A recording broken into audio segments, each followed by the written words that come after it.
Welcome to the Westin MCAT podcast with your hosts, Eric Olson and Jaden Garcia. Okay, welcome back to the Westin MCAT podcast. I am host number 1 today, Eric, and I'm here with my boy, Jaden. And we're excited everyone. To see a little bit about some of our thoughts on the MCAT. But before we jump in, Jaden, how are things going? How's residency treating you? Residency's great, man. I've come to realize the last couple of weeks that I think one of the goals of residency training is to make sure you don't get too confident in yourself for too long. Something very, routine for my specialty is to put in ear tubes and to take out tonsils. Yeah. And tubes and tonsils. Classic. Tubes and tonsils is like a bread and butter first year resident kind of surgery to do. And when you're first learning, it's very difficult. It's a lot harder than people might imagine, but then you start to feel comfortable. And I had so many good days recently where things were going super smooth. And then yesterday I had a very humbling day where I was really, really struggling to get in the ear tube and had a very bloody tonsil that, ended up, bouncing back with a bleed. And, you go home and you try and forget it and learn from it and go forward. Yeah. But I'm sure those are good learning experiences though, right? I mean, those will be things you think about the next time you're on. What are you on pediatrics if you're doing tubes and tonsils or? Yeah, I'm on pediatrics. I'm sure the next time you're on pediatrics and doing tubes and tonsils, you'll be thinking about this time and some of those mistakes that you made, and that'll help you, right? Yeah, I think we learn best from mistakes. Honestly, it's sad that that's the case, but I found it to be true. What about you, Eric? What's life looking like? It's good. It's good. Just getting ready to move, which is the weird thing about the transitional year, and then the categorical program that I'll start in July. So we found a place to live, and I don't know. And then I'm like in the middle of my last inpatient rotation, which is hospital medicine, which is kind of nice, but it's been kind of a tough. We go month to month, like first day of May to last day of May. Right. Where some of the programs for the listeners go in like sometimes 4-week intervals or other things. So it doesn't always match up exactly with the months, but I'm like closing out my first week of hospital medicine for this time around. And it's just been, the medicine is hard enough. And then most of my patients have social issues where, they either have, like advanced dementia where you're having a hard time finding a place for them to go once they leave the hospital, or a number of them that are uninsured and homeless and have had major surgeries. And it's like the medicine's hard, and then the rest of it is hard too. Oh. So just trying to deal with that and like be able to do best by my patients. And it's a little bit draining sometimes, especially when you have a number of those sorts of issues going on at once. But yeah, it's my last exciting though. So it's kind You're of like this close to being a permanent dermatologist, which is exciting. There. I actually saw a rash today, which you should look up. Again, this is just way outside of what we're talking about, but it wasn't a patient of mine, but it was a patient of my attendings, and he was like, "Oh, you're doing dermatology, right? Like, you should take a look at this rash," which people all say all the time. And, I don't know very much, hardly at all about skin because I haven't started skin residency yet.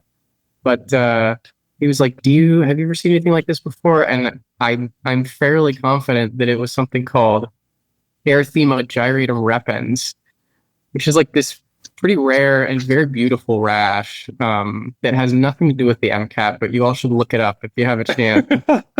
Pretty beautiful. And wow. I felt pretty smug that I had any idea what it might be, because most of the time I'm like, yeah, it looks like a rash. I gotta ask, how did you know that?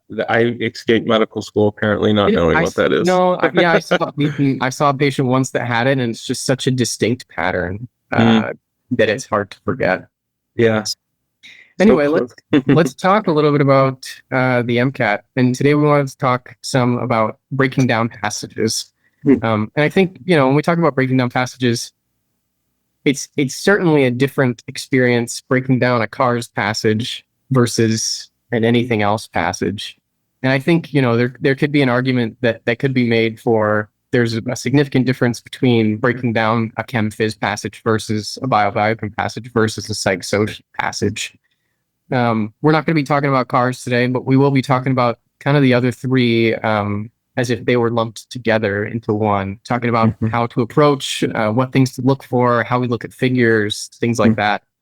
Jaden, do you have any kind of initial thoughts for us, strategies that can be helpful before we jump in kind of line by line and talk through some individual points that we think will be helpful?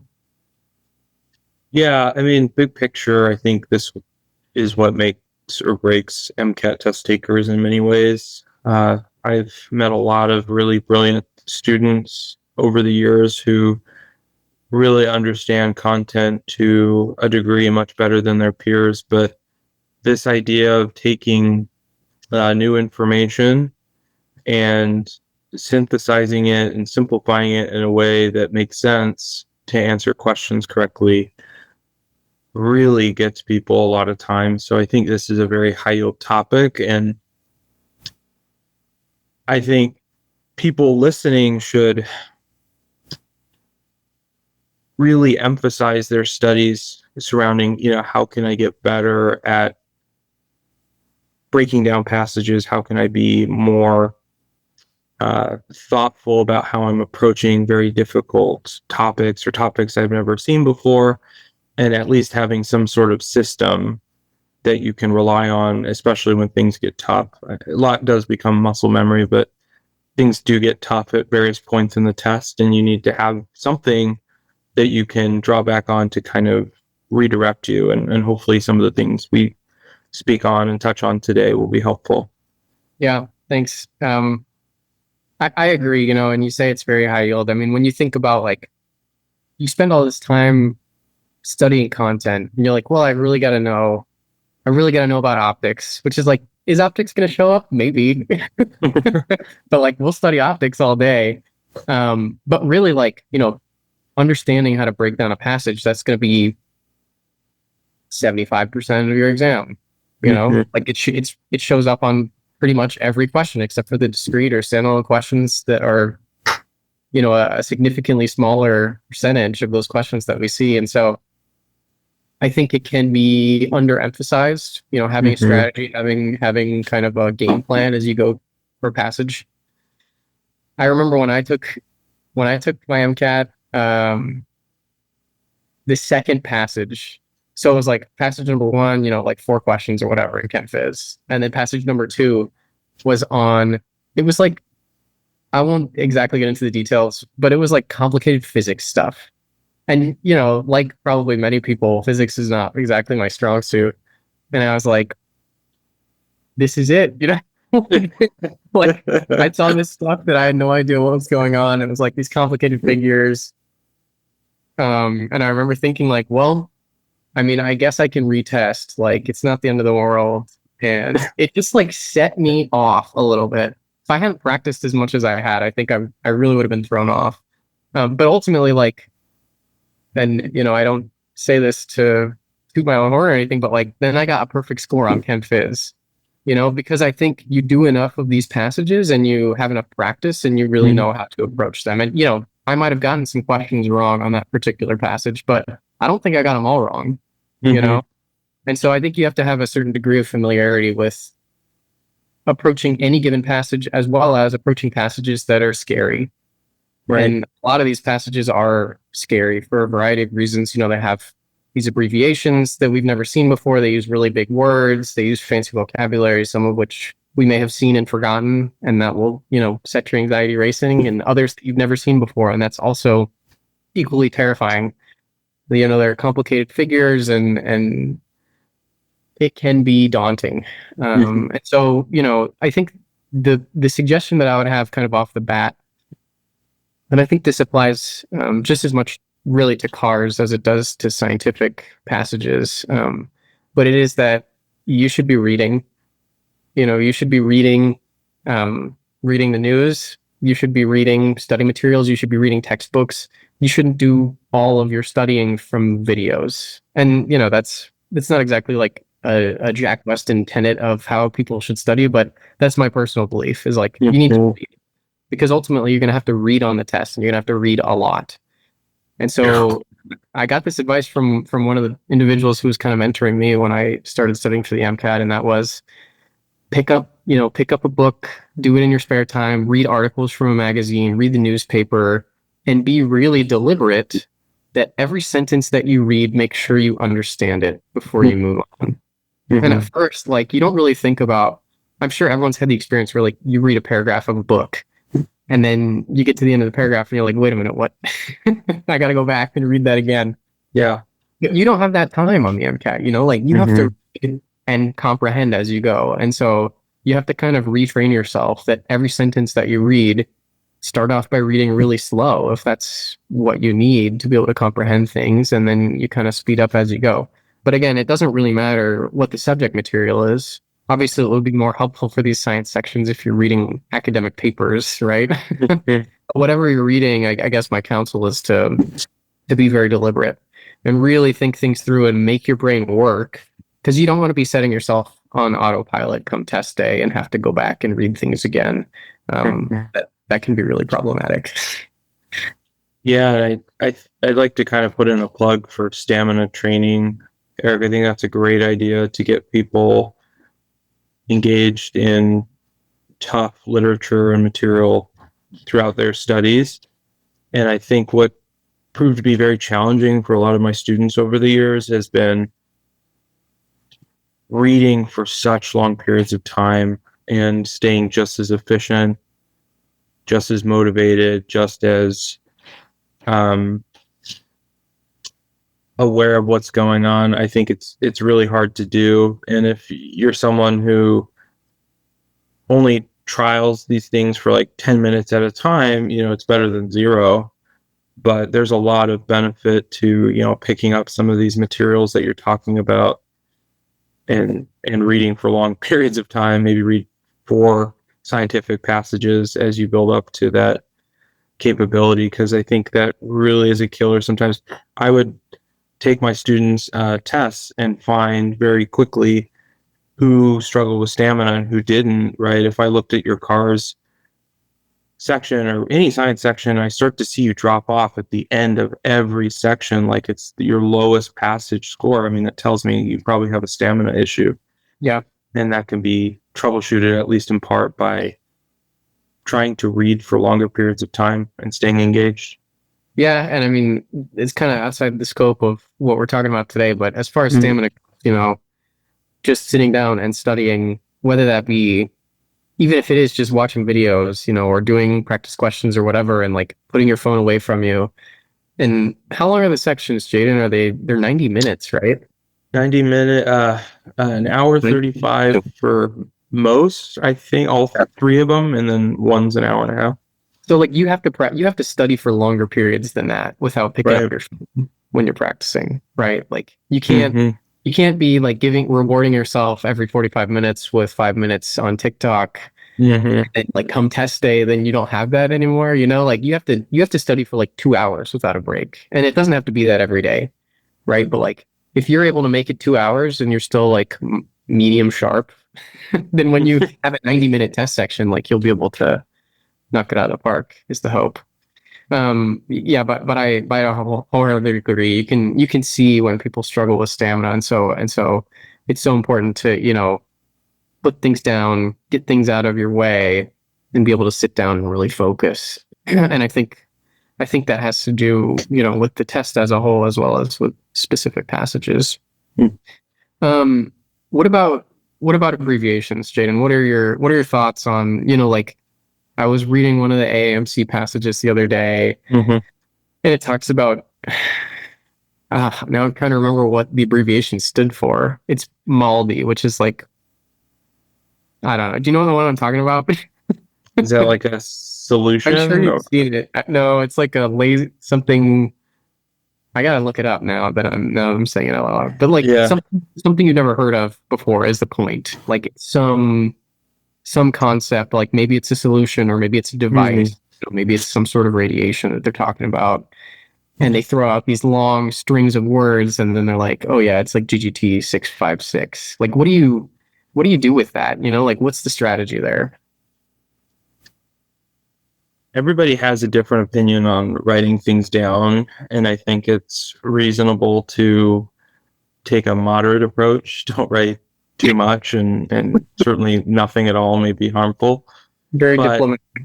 right, I do find with abbreviations, especially in like the chem physics section, I usually recommended to write down the abbreviation and maybe like a word next to it to help keep things straight, because I think that's where you really run into trouble with abbreviations if there are lots of them and you have lost track of the difference between the things, right? I mean, like if there's two different solutions, that have really long names for like a chemistry question or a passage, and you didn't pick up on the fact that one had alcohol and the other didn't have alcohol in it, that's where you really start to run into trouble when answering questions. And so just something, a word or two would be my suggestion to just differentiate if there are lots of abbreviations. Usually if there's only one, it's not that relevant, Yeah. but it's when there are lots that you start to get behind and confused. I don't know. What are your thoughts? Yeah, I don't disagree with you. I think where people run into trouble is like A, when they get confused between multiple abbreviations, like you said, and then B, when an abbreviation becomes relevant in a question, I think it can be easy to like go back diving into the passage and trying to dig out like every piece of information from that. And so I like your idea, honestly, of picking out maybe a salient feature of whatever that abbreviation is, or like a key point that you think is relevant. You're not going to be 100% on that. And sometimes they might not even ask anything about that abbreviated term. And that's what I would say as well, is like, it's easy to get fixated on these things. And like I said, it's easy to get scared, right? Like they are 100% you're going to see something on your test day that is something you've never heard of before. That's like some complex thing. Like people are not writing research papers on stuff that you know about, right? Like there are like tens of thousands of PhDs all over the world who are writing these detailed papers about like these intricate mechanisms that they're researching. And so like the idea that you might be familiar with whatever enzyme they're talking about is pretty comical. So like I think, number one, don't get scared. Number two, like try to fit it into context of what you're reading. Like pick out an important feature if you think it's going to be relevant. And try not to fixate on those things too much, because I think it's easy to fixate on things that we don't know. We have a tendency, and I have a tendency like right now as a resident to like really want to know everything, every like small piece of information before jumping into a decision. And like you don't have to memorize the whole mechanism that's being demonstrated to you in the passage. Like you have a working understanding of it. You get the main idea, and then you can go into the questions, and you don't have to have the abbreviation memorized. And that kind of brings me to another point, Jaden, and I'd like your thoughts on this, which is like, especially in bio passages, I guess, a lot of times, we'll be talking about this enzyme that is inhibited by such and such, and like it acts on such and such other particle, and it will induce this, that, and you know what I mean? Like these relationships between different elements. And I definitely want to share kind of my thoughts on how to approach those things, but I want to know like what have you counseled students in the past to approach, like how to approach those kind of complex interactions that sometimes are outlined in these passages. Yeah, I think similar to abbreviations, we can't get lost in the moment they throw out multiple relationships. We're at risk of that. To help me and my students in the past, again, writing, I think, can be helpful. Trying to minimize what I'm writing down about said object or solution or whatever it is, and writing an arrow, like a small arrow next to it with the next object or solution or whatever it is, so that I can keep in my head what the main idea. And I heard you allude to that not too long ago, really trying to understand what the main idea of these relationships is. Like, they may give you some enzyme and some inhibitor, and ultimately they're just trying to tell you that, I don't know, if you get this drug, then this system shuts off. And if that's all you got from that relationship, I think you're in a really good position. And I think it's helpful to at least write down, again, 1 or 2 words and maybe some arrows or a plus or a minus or something that they're trying to indicate. And all in all, it should be a very small portion on your writing space, but it helps you keep track of the many things throughout the passage. I guess, like, how do you get to that point that you can just like write a word and an arrow? Like that. It's just, you say it like so casually, but I think it's easier said than done, right? So like, what advice do you have to like get to the point where you can distill information like that? Because I think the tendency would be like to write down GG6T inhibits such and such, and you know what I mean? Like to prose and write a lot of words, and obviously that's going to take longer than kind of these short diagrams that it sounds like you're alluding to. So I guess like how do you get there? You're starting from zero.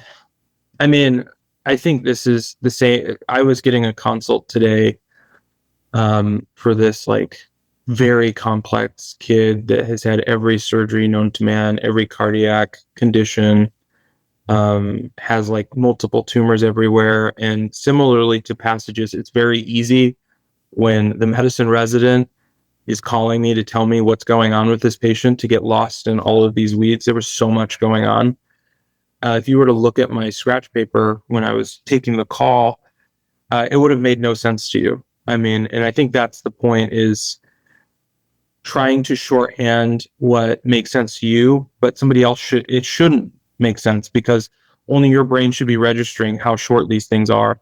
And so I think I would challenge people to try and get to that point where, like, if you were to hand your scratch paper, I don't want it to make sense to somebody else, because it should be short enough where it shouldn't.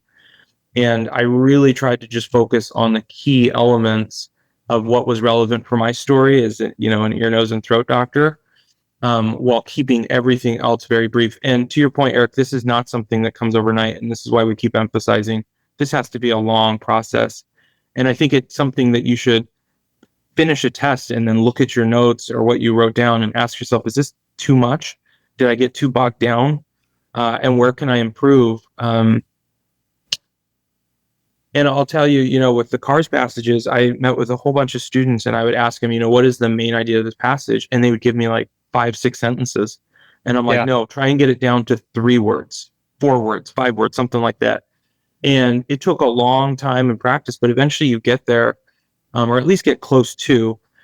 And I think it's the same thing. I wish I had a magic answer for how to get there, but I do think it's a lot of metacognition of how things are going throughout your multiple tests that you take. I don't know. What do you think will get people there? No, I agree. I actually love that you bring in like a clinical scenario, because I'm thinking about like, I'm also thinking about the day I had today, and like when you all will learn as medical students, like a big part of medicine, at least in the hospital setting, is like communication between teams, and even like within one's own team. So like, for example, if you're doing a medicine rotation in the hospital, then like you have to gather all this information. Like you gather information about like what happened to a patient overnight, what's going on this morning, were they seen by any consultants?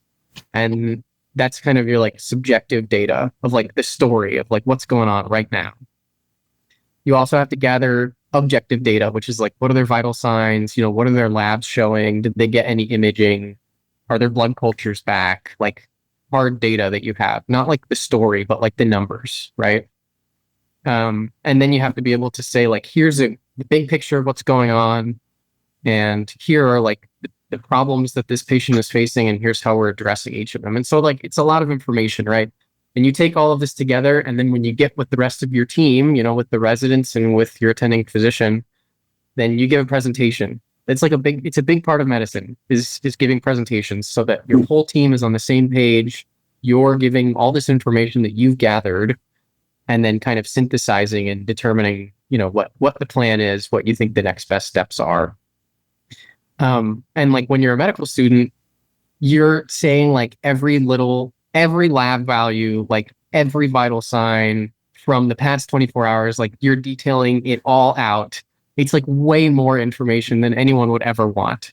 Right? Am I wrong, Jaden? Oh no, and people are quick to tell you that. People are quick to tell you that. But they also say like when you're a med student, you don't know what's important and what's relevant. Right. So it's important for you to say everything so that everyone knows all the data and we can kind of make a decision together. Whereas right now, as a seasoned intern like myself, like I go to rounds, and like my presentation where it used to be, 6 or 8 minutes long is now like, a minute, because I am picking and choosing the things that are important and relevant and presenting those things. And I guess the reason I bring this up is because like this idea of being able to distill down that information is not just relevant for these MCAT passages, but it will be super relevant, like no matter what field you go into, except maybe like pathology. But pretty much everything you're going to need to be able to distill that information down. And so, just like Jaden said, being able to explain it to yourself in a way that makes sense to you. When you're doing a presentation on rounds, it will need to make sense to other people. But for the purposes of these MCAT passages, I love it. I think, understanding those main points, and again, writing down just enough that it's making sense to you. I was not a big writer. I'll touch on it. Some people are really not. We're gonna go through. I guess I will touch on this. So like, in terms of like how to get to that point, when I took the real exam, I wrote like hardly anything down. And like Jaden said, people feel differently about writing things down. Some people are proponents, other people not so much. The way that I think I got to that point was that when I started, I wrote a lot of things down. If you have the time and you're not timing yourself, I think it's appropriate to write out like larger diagrams. And, I would try to avoid writing in prose if you can, but get into it and really try to understand the passage, because if you kind of cultivate that ability to understand passages and, obviously you're trying to do it in a reasonable amount of time, but however long it takes to really comprehend, the more practice you get, the better you'll get at it. And so at the end of, getting ready to take the exam, I would get through a passage and like, I didn't know everything stone cold, but I knew things well enough and I understood things well enough that I didn't feel like I needed to write things down. If something was, really shouting out to me or really confusing to me, then I would jot down a couple of notes. But I didn't start by writing nothing. I started by writing everything and kind of weaning that down over time. And as I started to understand, by doing practice questions, what are the important elements here? Like, what can I leave behind? Right. And so to me, I think we talked a little bit about like focused reading and making sure you're reading deliberately all the time. But I would also say like lots of practice with actual passages. Like, you're not just going to know the content and be able to go in and do a passage and do well. Like, you have to have the repetitions there to be familiar enough with the way that these passages are presented to us. And again, I mentioned like the fear of these difficult topics and things. Like, you have to have already had that fear struck into your heart by seeing a passage that you know nothing about and then doing okay on it. Like that builds your confidence. So I think like the repetitions in the practice can be really helpful. I also think, over the years, as I've seen students review tests, I'll just sit and observe. And the first thing they do when observing the test is they jump right to the question. They'll be like, okay, I got question 1 wrong. I'm like, pause. Nope. What was the main idea of the passage? What did you write down, if anything? And you'd be surprised how many people it just takes aback. And I think that's why we're trying to emphasize how important this is, because your odds of getting questions correctly go down dramatically if you do not understand what's going on in the passage. So Question. my plug is to really take the time when you're reviewing to give yourself a grade of how well you think you understood this passage, seeing it second time through, and make mental notes of what you would do differently if you were taking that passage again in real time. And I think that speaks to a little bit, Eric, of what you were saying, how we can get to that more efficient point. You've really got to look at the feedback of the passages and not just the questions. Yeah, absolutely. Jane, tell us your thoughts about figures. I think figures is another, maybe even like a bigger boogeyman of something that can scare us off. And a lot of times the figures are like a bar graph. And it's Right. like, okay, I know how to do bar graphs. But a lot of times the figures are like something very different from a bar graph. Yeah. So what like approach those sorts of things that are unfamiliar, or when they're like 3 or 4 or 5 figures, like what do we do with that? How do we find the time to like really dig into it? Yeah, I think this is the moment to also say it's very intentional. I would imagine that they place very difficult passages and very difficult figures on the test. And I can't say this with data to back it up, but I can say from anecdotal experience, a lot of it, I think the harder the passage is, the harder the figure is, the less they're expecting you to come in knowing. And it's about staying composed and trying to think of it almost as like a 5-year-old would, and boiling it down. Because I did find that if I took away the main idea of passages and graphs alike, that were really, really difficult on first glance, the questions on those ended up being much more simple as long as I understood the big picture. And so don't get scared.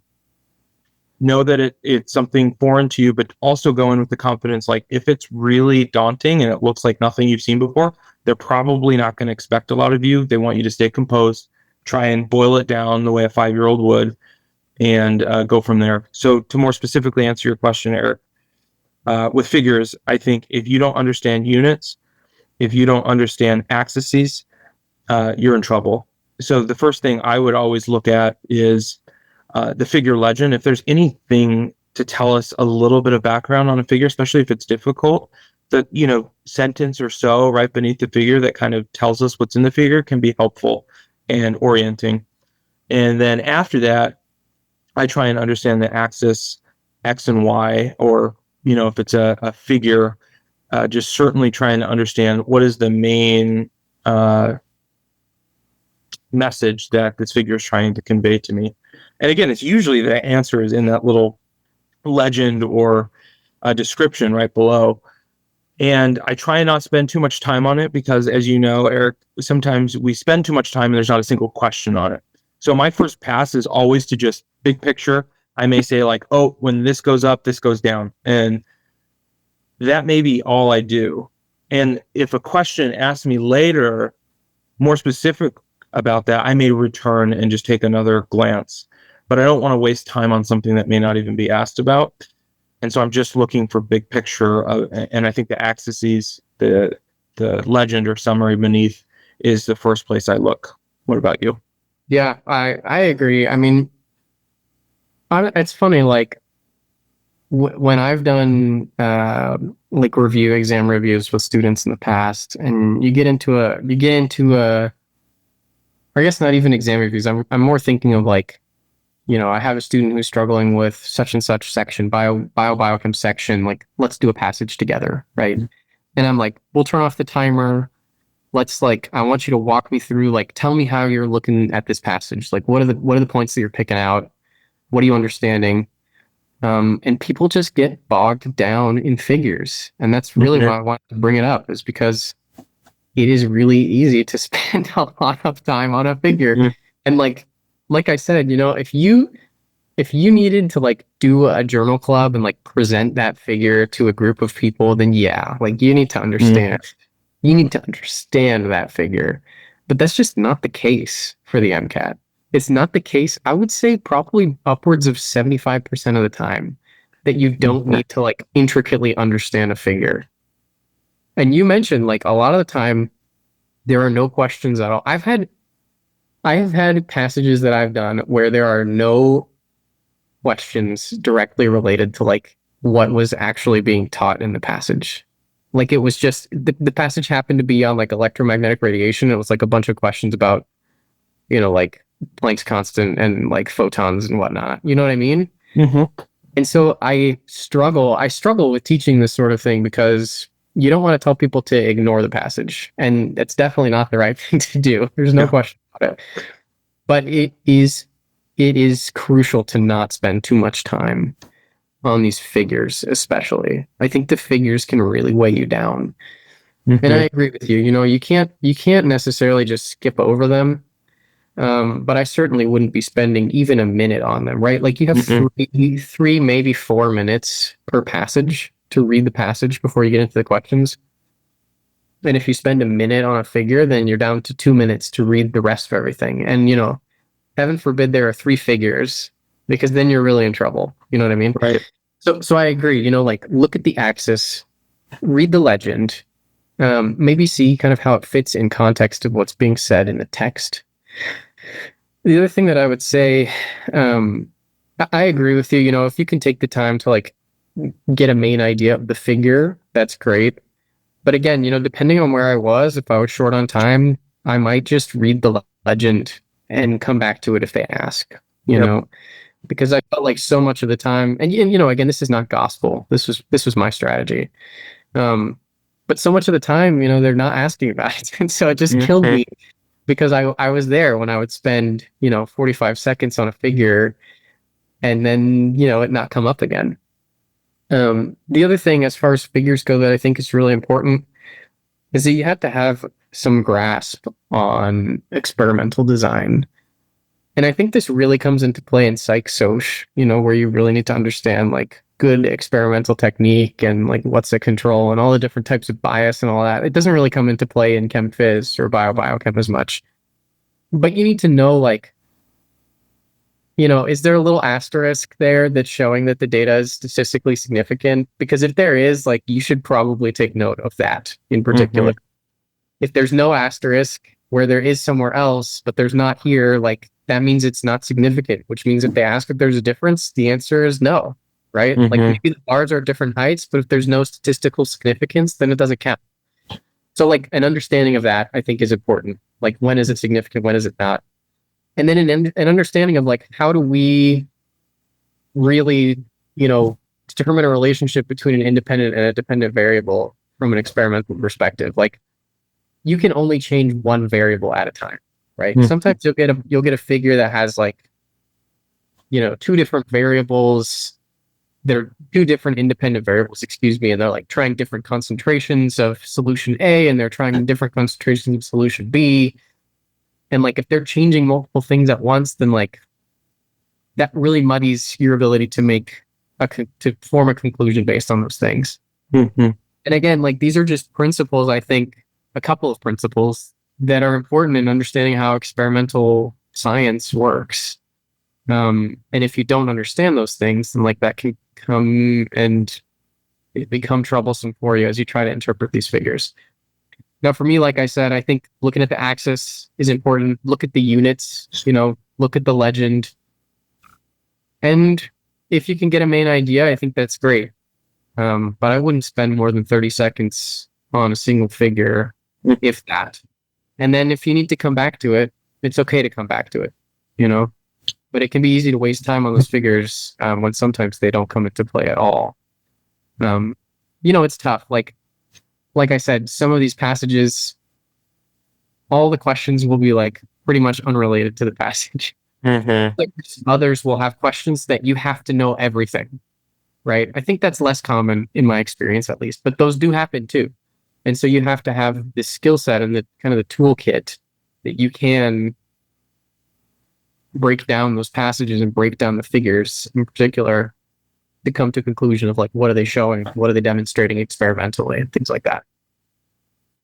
One drill I have found very helpful over time for any student who's wishing to get better at interpreting figures and tables, graphs, is to pick a random research article. Do not look at any of the words, only look at the figures and try and even write down what it is that this article was showing. I had a professor in college, Dr. Mark Hansen. He was very... Oh, yeah, Dr. Hansen. He's good. You people. remember? Yeah, he's a good guy. He was really big on this. When we took his cell biology class, he would never let us read anything because he's like, everything in the text is trying to essentially write out what we should already be seeing from the graphs. This is the science. Yeah. This is the data. Yeah. And so I think it's a really important drill that you could do to try and improve your ability to just synthesize information. All you need is graphs to tell you what the research paper is trying to convey. So there's something to practice. I would not do that when you take the MCAT. No. But it's a great drill. Have you done that? So you did that in your cell bio class? Yeah, I still try and do that. I mean, when I was reading an ENT paper the other day, and I just look at the figures, and I try and understand because that's in some ways how you know the data is good, right? They could say this improved this, but if you look at the graph and you're like, I can't even tell if this is significant or not. It's certainly there's no stars there. All of these things come into play. And you can really judge people on their graphs and their work. It's really supposed to explain the science. Very interesting. I'm feeling very exposed as I'm thinking about the paper that I'm writing right now, and I'm doing revisions, and it's like a lot of conjecture. Like it's like we took some data and then we like kind of made up a story about what we think is going on. In fairness, like the subject material is not such that we're like doing an experiment. You know, it's like a big kind of like geographical data set. So it's kind of an interesting thing. But I definitely think if you looked at the figures that we have, it would not explain what we're trying to say in the text. So I feel exposed. Okay. So Jaden, what I want to do is I want to kind of just as we start to move towards wrapping up, I want to kind of talk through putting some of the things we talked about together. Like what I would do, and obviously, like we don't have a passage in front of us, so it's a little bit harder to kind of explain. I will say, on the Jack Westin website, in the course, there are lots of examples. In fact, there's a whole tab. I learned this week that they have a tab where they have broken down every passage from like every AAMC passage that's available, except for those that are in the like AMC practice tests. But like all the practice question sets and stuff like that, they've like videotaped someone who's like an experienced instructor breaking down each of those passages and walking through the answer choices. And I think that's really helpful, and there are live sessions that are done through Jack Westin as well, where we have instructors that are breaking down passages and kind of demonstrating in real time, like, this is what it looks like. This is what you should be thinking about. Some of those sessions are interactive as well. So, like a shameless plug for the services that are offered by Jack Westin. Like, it's one thing to kind of talk about what this looks like, but it's very different to see it in action and kind of, like visualize what it looks like to break down a passage. So I would encourage people that are listening to check those out, because it can be really helpful to watch in real time. But I'll kind of talk through briefly kind of what my approach would be as I would read through a passage. And then, I'd love to have you do the same if you think that's reasonable. Yeah. So as I look at a passage, the first thing I'm thinking about is to try to not freak out, because that thought is always there. At least for me it was. And again, with practice you get better. But the first thing, and perhaps the most important thing in my mind to do, is to be kind of, reading deliberately, is number one. But as I read, I'm picking out points that I think are important concepts.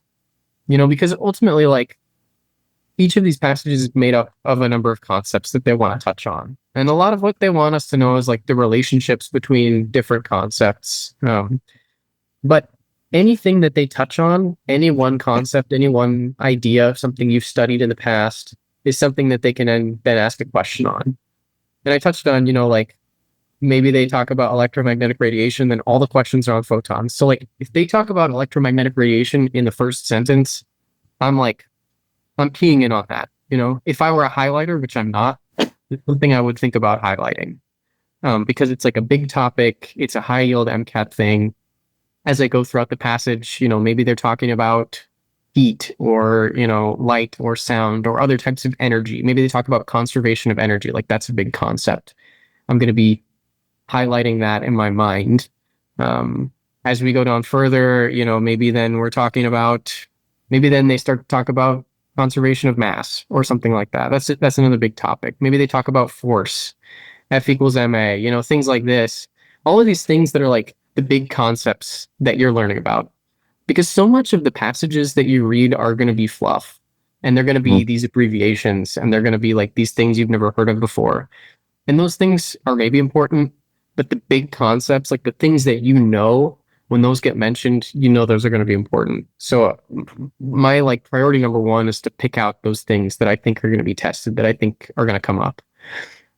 The next thing, obviously, I'm like trying to put together a story of what's going on in this passage in the meantime. And so like understanding the relationships between the variables, I think if you're a writer, it's helpful to jot down a couple of notes of like what's interacting with what. Those relationships, again, I think can be very important if an enzyme is inhibiting something else, or, if there's an enzyme that's associated with a substrate. It's important to know like how those things interact. And then, as I get down further in the passage and I get to the figures, they're less important to me. I'm definitely glancing at them. Again, looking at the axes, I'm looking at the the legend, excuse me. And if I have a moment, then I'll think about, what is this figure demonstrating to me? Is it showing me that, well, I won't get into details of what figures show, but is there a main idea from this figure that I should be drawing up? And then kind of keep those things in your mind. At the end of the passage, hopefully I have an idea, kind of a main idea of the passage as a whole. I certainly have some concepts that I think are important, that I think might be tested on. And then maybe I have an idea of kind of what their experimental data is showing. And maybe I don't. Again, to me, that was a little bit less important. When I started doing these exercises, again, I was writing down a lot. I was writing down all of those concepts that I think they might test on. I was writing down those relationships. I was giving myself a main idea for a figure. And as I got more and more experienced and kind of knew what to look for and knew what they would be asking about, then I stopped writing so much down, and I was able to kind of hold those things in my mind. Again, sometimes you might have to look back in the passage, and that's okay, because you shouldn't be expected to remember everything you read from a science passage. They're just too complicated. So those are some of the things. I think, I think it can be easy to get caught up in the details of a passage. And in my experience, a lot of questions, even associated with passages, can be answered from your prior knowledge. A lot of them are asking about concepts that you encountered in the passage, but are asking things that you're familiar with. And so you should feel confident going in, confident that you don't need to know everything. But again, the more that you practice, the more confident you'll be able to feel, and the better you'll be able to pick out those important concepts. I don't know, Jaden, maybe I'm an outlier. This is what I used to taught my students, and people seem to do okay with it. But what was your experience? What do you look for? I think we have similar overarching principles that maybe were executed in two different ways. And I think that's the value of maybe having both of us on this Zoom today, or this podcast today, is because you can kind of hear two different ways to approach it. And, students can take what they want from each of us, combine it, toss one, take the other, that's the beauty of this. But for me, the first thing I always did is I just took the first sentence and tried to write down what the topic was. This entirely for me was to help keep me calm. That's something that was the same between the two of us. We were focused on just staying calm. And I had a tendency, and a lot of students do, to continue to think back to previous passages, and they're overthinking what they put. And so this was a way for me to say, I'm no longer thinking about optics. I'm thinking about meningitis, which might be, the topic of passage 4. And by physically writing down meningitis, that's all I'd write, maybe one word. That would help me gear my mind into moving forward. Once I wrote down the first or like the topic word or phrase, I'm then looking for some sort of hypothesis. For me, almost all the science passages here, and this is, I guess, what differs from the cars, but the science passages typically had a hypothesis. There's something that they were trying to test if it was accurate or not. And that usually comes in the first paragraph or two. And so it's not like I'm skipping over things for that, but I am actively reading fairly quickly to try and find what that was. Drug X would improve dementia in rats. I don't know. That's the hypothesis. And I would write that down in as little words as possible, maybe not even complete words. Like for dementia, I might put D. D equals, or I might put X for drug X, down arrow, dementia with a D. Like 3 letters. Like you said, you're the only one that needs to know what it's saying. Exactly. Somebody else would look at that and say X, down arrow, D. What does they talk about? But I knew what it meant for me. Drug X would decrease dementia. That was their hypothesis. And then the next thing I'm looking for is I want to know, or at least have a good grasp on what these scientists did. Did they take drug X and inject half of the rats in the brain with drug X and then ran them on a wheel and then looked 3 months later? I just want to have a big overarching picture, and that's where the graphs kind of come into play. But more than just understanding the graphs, I just want to know what they did. That's kind of the focus for me. Big picture, what did they do? And then I'm looking for, what were the results?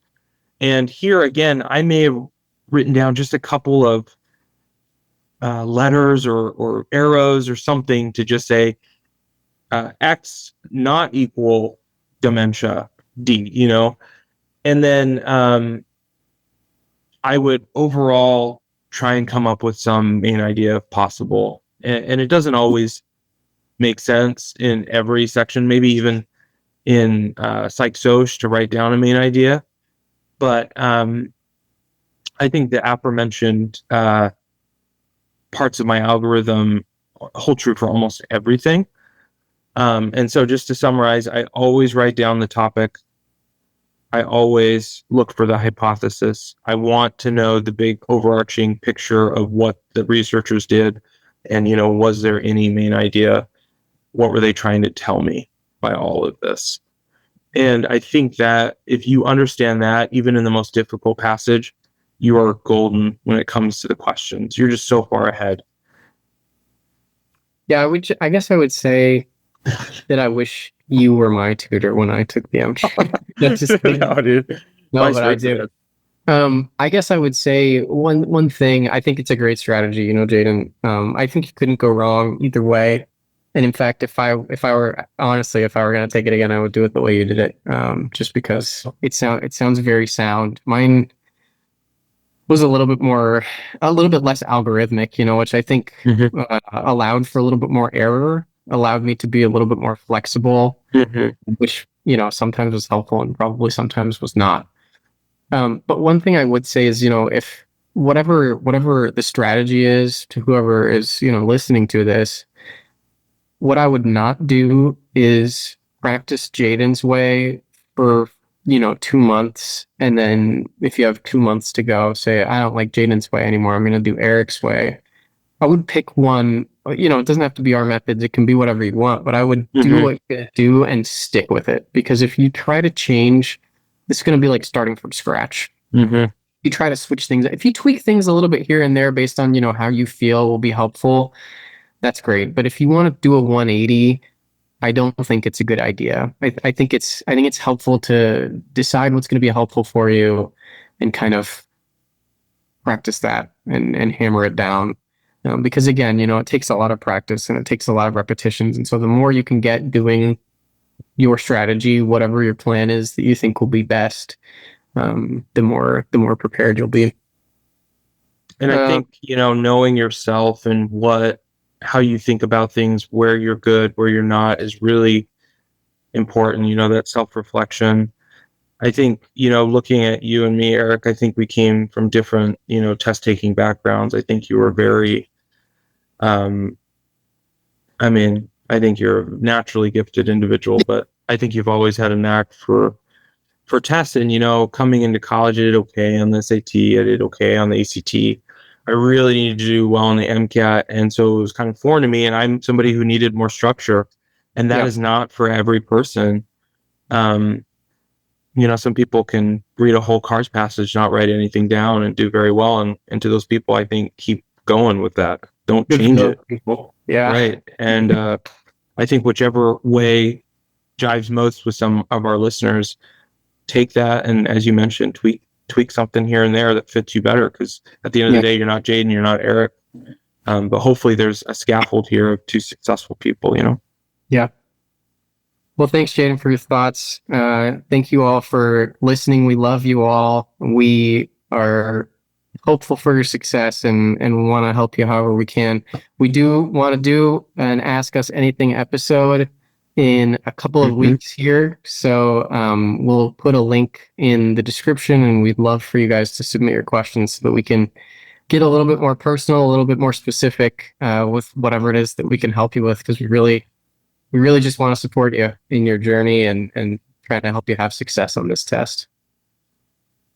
Anything else to add, Jaden?